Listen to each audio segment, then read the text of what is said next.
Disclaimer: This video is made for entertainment purpose only, it doesn't mean to hurt any. And don't take it seriously. दुष्ट चील। टुनटुन अपनी मस्ती में जंगल में दाना ढूंढने के लिए निकली थी।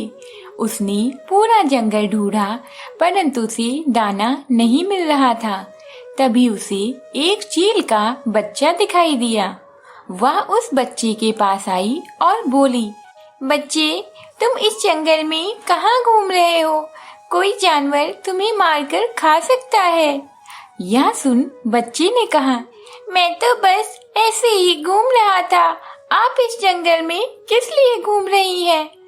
बच्ची, मैं इस जंगल में दाना ढूंढ रही हूँ। चील के बच्चे ने कहा, मैं एक जगह जानता हूँ जहाँ बहुत सा अनाज का दाना मिल जाएगा। आप मेरे साथ चलिए। इसके बाद दोनों दाना ढूंढने के लिए उस जगह पर जाने लगे। तभी उन्हें चिंटू चिड़े ने देख लिया, जो कि चील का बहुत अच्छा दोस्त था। दोनों उस जंगल पर पहुंच गए जहां बहुत सा अनाज था।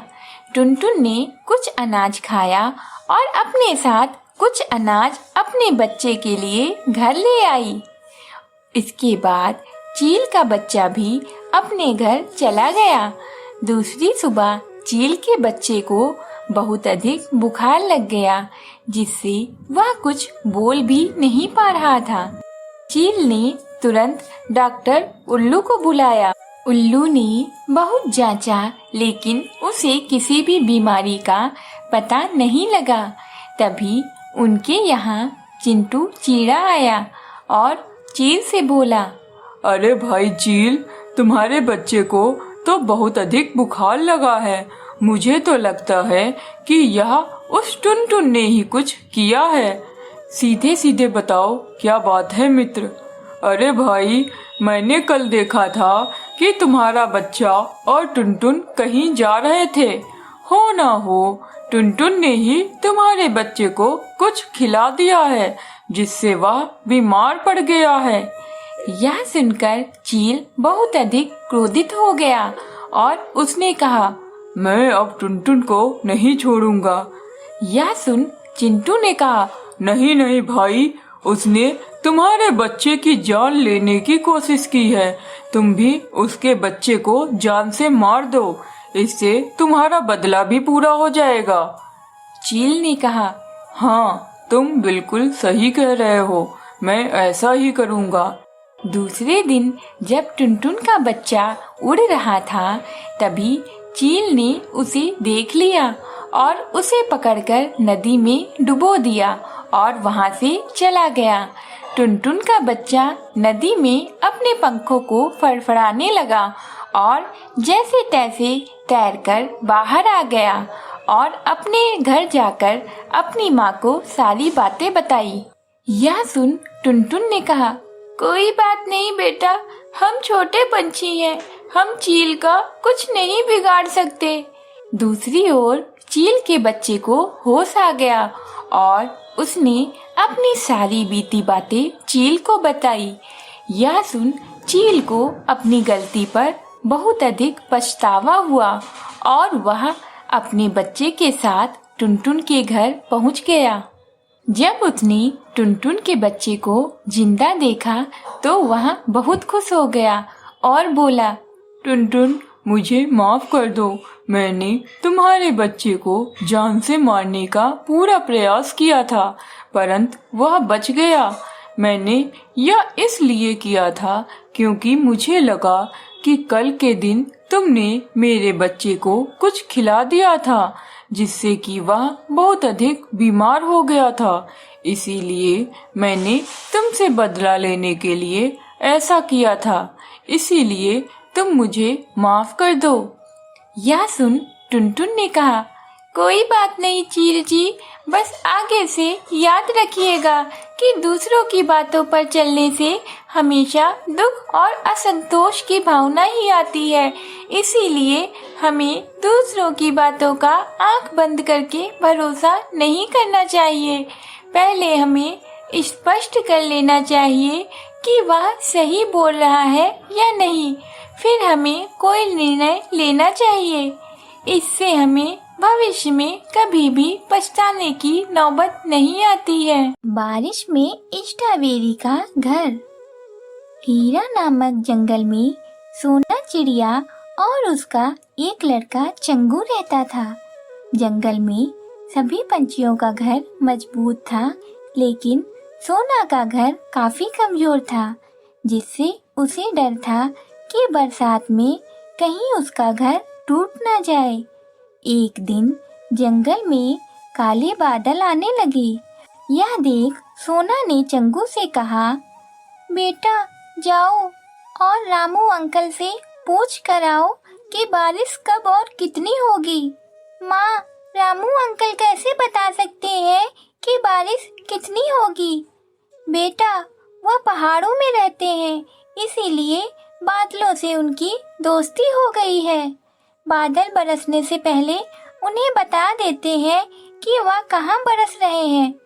ठीक है माँ, मैं अभी जाता हूँ और पूछ कर आता हूँ। चंगू उड़ता हुआ रामू अंकल के पास पहुँच गया और बोला, नमस्ते अंकल। नमस्ते बेटा, आज मेरी याद कैसे आ गई? सब ठीक तो है ना? हाँ अंकल, सब ठीक है। बस मैं आपसे पूछने आया हूँ कि जंगल में बारिश कब और कितनी होगी, क्योंकि मेरी माँ ने अभी पक्का घर नहीं बनाया है और काले बादल आसमान में आ गए हैं। अगर अभी बारिश हुई तो हमारा घर बारिश में नष्ट हो जाएगा। अरे बेटा, लेकिन बारिश तो कल ही होगी और बहुत जोरदार होगी। इतना सुनने के बाद चंगू अपने घर आ जाता है और अपनी माँ से बोलता है, माँ, रामू अंकल ने बताया कि बारिश कल से होगी और बहुत ही जोरदार होगी। अब हमारा क्या होगा? हमारा घर तो बहुत ही कच्चा है। अरे मत बेटा, मैं अभी से पक्का घर बनाने के लिए लग जाती हूँ। दूसरे दिन सोना के घर बनाने से पहले ही जोरदार बारिश होने लगी। तेज बारिश और तूफान से सोना का घोंसला जमीन पर आकर गिरकर टूट गया। यह देख सोना बबली के घर पहुंच गई और बबली से कहा, बहन, मुझे अपने घर में बारिश रुकने तक रहने दो। मेरा एक छोटा सा बच्चा है, हम पर दया करो। सोना, मुझे माफ करना, मेरा घर छोटा है, इसीलिए मैं तुम्हें अपने घर नहीं रख सकती। तुम कालू कौवे के पास जाओ, उसका घर बहुत ही बड़ा है। फिर सोना अपने लड़के को लेकर कालू के घर पहुंच गई। सोना ने कहा, कालू भाई, हमारा घोंसला कमजोर होने के कारण बारिश में नष्ट हो गया है। कृपा कर हमें अपने घर में बारिश रुकने तक रहने दो। आपकी बड़ी कृपा होगी। नहीं नहीं, मैंने तुम्हारा ठेका नहीं लिया है। मैं तुम्हें अपने घर में नहीं रखूंगा। निकल जाओ यहाँ से। सोना और चंगू बारिश के चलते एक पेड़ के नीचे बैठ गए। तभी पेड़ ने कहा, सोना, मैं तुम्हारी बेबसी को अच्छी तरह समझ रहा हूँ। अरे, यह कौन बोल रहा है? मैं जादुई पेड़ हूँ, मैं सब कुछ जानता हूँ। तुम अपने बच्चे की देखभाल करने के कारण अपना पक्का घर नहीं बना सकी, लेकिन कोई बात नहीं, मैं तुम्हें यह स्ट्रॉबेरी का घर देता हूँ। चाहे जितनी भी बारिश हो, यह घर कभी नष्ट नहीं होगा।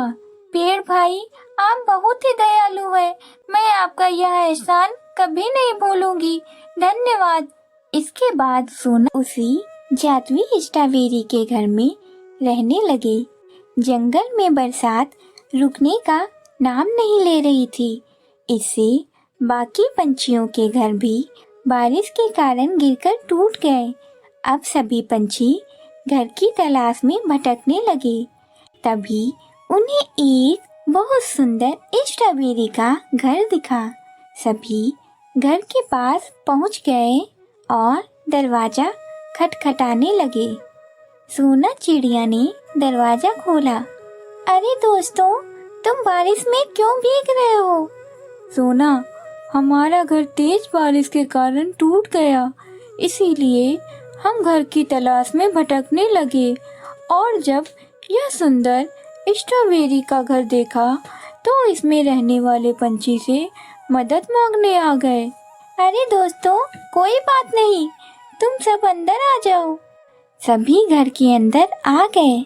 सभी को देख चंगू ने कहा, माँ, जब हमने इनसे मदद मांगी थी तब सबने हमें भगा दिया था, आपने इन्हें घर में क्यों रख लिया? हाँ चंगू, तुम सही कह रहे हो। हमें अपने पक्के घर पर बहुत ही घमंड था, जो कि अब धूल में मिल गया है। हम सभी को तुम दोनों माफ कर दो। अरे कालू भाई, यह तो अभी बच्चा है, आप इसकी बात का बुरा ना माने। एक दोस्त ही दूसरे दोस्त के काम आता है। कुछ ही दिनों में बारिश रुक गई। सभी ने फिर से अपना घर बना लिया। सोना और चंगू स्ट्रॉबेरी के घर में ही रहने लगे।